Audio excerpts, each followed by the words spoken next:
Hello again to Jonas Simplify. Today we want to look at obtaining solutions to quadratic inequalities. Let us look at it together.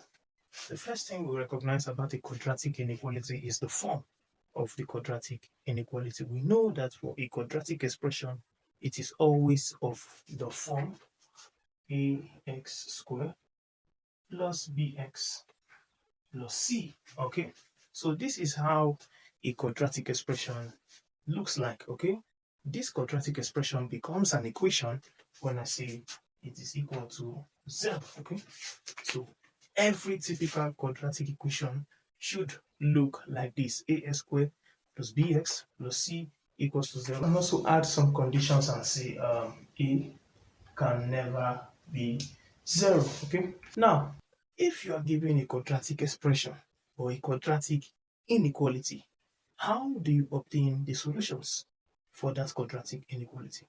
First things first, you have to recognize some important properties of any quadratic expression. Number one, every quadratic equation now is parabolic in nature. That is to say, the graph of every quadratic equation gives a parabola. Now, this parabola can either be a parabola with a minimum points or a parabola with a maximum point. This is what I'm talking about. So, for every quadratic equation, ax squared plus bx plus c equals to 0, the graph of that equation is always a parabola. So, it can be a parabola looking like this, or it can be a parabola looking like this. When we have a parabola looking this way, we say that this parabola has a minimum point. But if it's a parabola looking this way, we say the quadratic equation has a maximum point. Okay, so what determines if the parabola has a minimum or a maximum point? The major factor that determines if it is a minimum or a maximum point is the coefficient a. Now, looking at the quadratic equation, you see a is the coefficient of s squared. Okay, so if a is greater than 0, that is to say a is positive. So if a is greater than 0, or you can say a is positive, then the quadratic equation has a minimum point. But if the coefficient a is less than 0, that is to say a is negative, then the quadratic equation has a maximum point.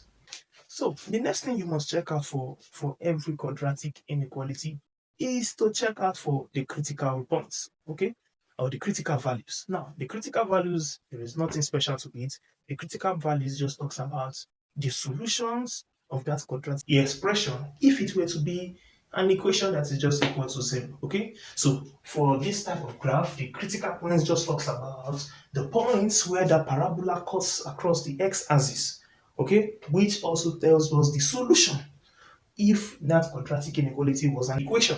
Okay, so for this type of graph, the critical points just talks about this region where it touches or cuts across the x-axis. And also for this type of graph, it talks about these two regions where that quadratic equation cuts across the x-axis. Okay, so if you can be able to, one, identify the nature of the parabola, secondly, identify the critical values, the quadratic inequality becomes very easy to solve. Let us look at questions so that everything becomes clearer. So here we are given a quadratic inequality and we want to find a solution for the quadratic inequality. Okay, so we are told that 2y squared plus 9y minus 35 is less than 0, and we are asked to solve that quadratic inequality. Now, just like I said, two things comes to mind. Number one, what is the nature of this parabola if it were to be an equation? And where are the critical values or the solutions? So let us treat this quadratic expression as an equation so we can obtain the solutions or the critical values. So I'll say let 2y squared plus 9y minus 35 be equal to 0. Okay, so just your normal process of solving any quadratic equation. Of course, this is factorizable. So I will just employ the method of factorization to obtain the solution. So I will say 2y squared plus 14y minus 5y minus 35 equals to 0. Okay, So grouping this together and factorizing, I can see that 2y is common. So this is 2y. And then what will be left here is y plus 7 minus 5. What will be left here is y plus 7 equals to 0. So factorizing again, y plus 7, 2y minus 5 equals to 0. So since the product of these two things is 0, it means y plus 7 is 0, or 2y minus 5 is 0. So y is minus 7, or y is 5 over 2. Okay, so this gives me the solutions of that quadratic equation, okay, which I call the critical values for this quadratic inequality. Now, looking at the coefficient A from the quadratic inequality, that coefficient is 2, which is greater than 0, okay? So we know that this parabola should have a minimum point, okay, because the coefficient A is positive, is greater than 0. Okay, now I want to just give a sketch of that parabola. Now, that parabola should have a minimum point and have its critical values, the solutions at this point. Y is 7 and y is 5 over 2. So, having a minimum point, so the graph should look something like this, where at this point is minus 7 and at this point is 5 over 2. Okay, now I have the parabola with a minimum point. I have the critical values of that quadratic expression.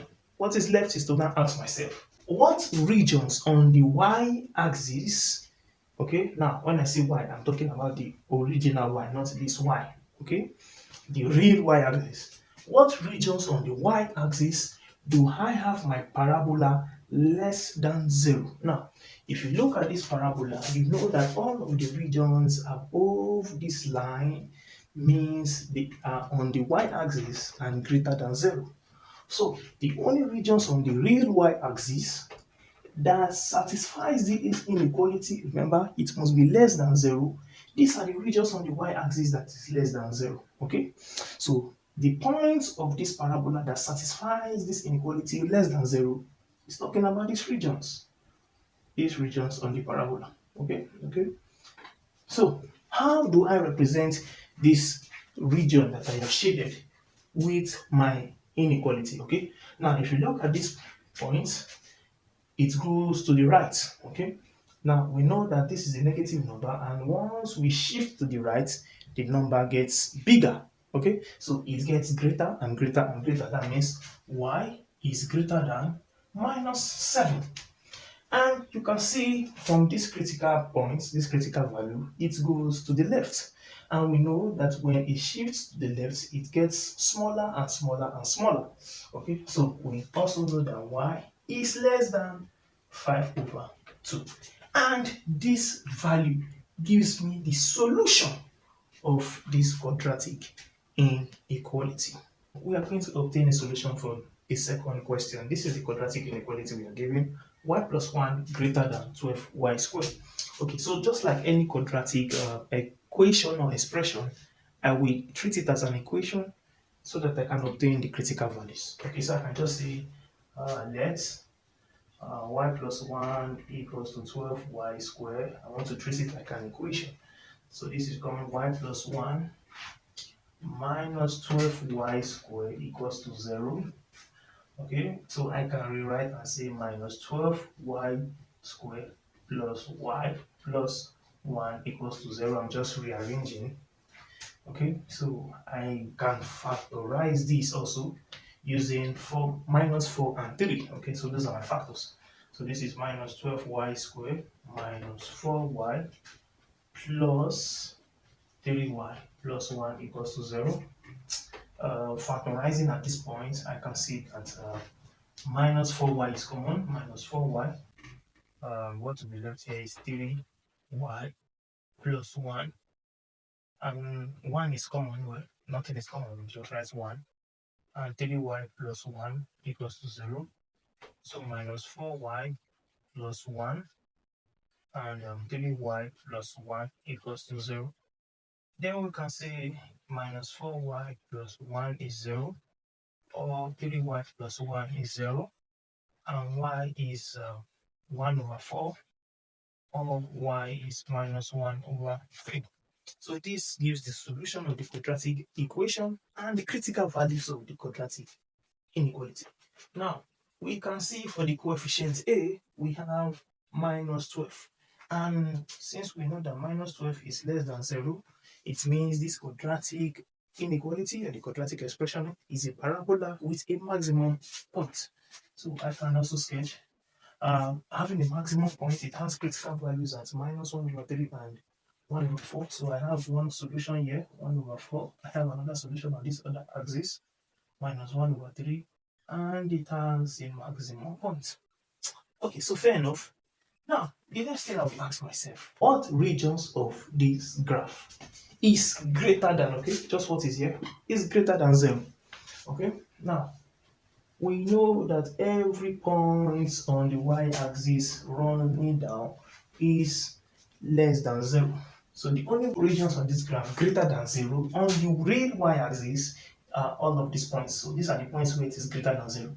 Okay, so the parabola, the regions of my parabola that is greater than 0 is this region.